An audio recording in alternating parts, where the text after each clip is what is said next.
Grateful you could stay on. I am Pius Kojo Baka, and look now at our stories. With the exemption of pensions from the debt exchange program, the National Chamber of Commerce and Industry is asking government to rationalize this expenditure to make up for the 5% shortfall of the program. This advice follows an MOU signed between government through the Ministries of Employment and Labour Relations, Finance and Organised Labour that pension funds would not be touched in the debt exchange program after fierce opposition from labour unions. Reacting to the development, President of the Chamber, Clement Sayamwaku, said government can still do more by cutting down expenditure and review its policy programs like the free SHS to save some costs to service its debts.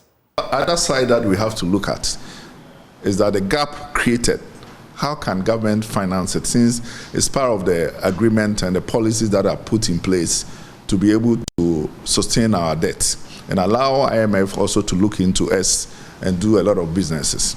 I'm grateful for the government listening and taking that out of it. But we are looking at a situation where the government will have to come in and also contribute much to that, because we have been saying that so far the government's commitment to this debt restructuring have not been so encouraging.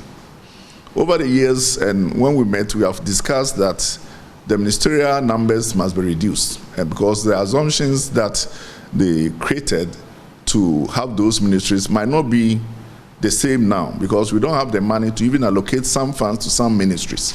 And so either putting some together and eliminating some ministries for us in this hard time to be able to see our way through until we get back to our feet is something the government will have to look. Other waste areas where we also think that we can work on it, we expect the government to look at it.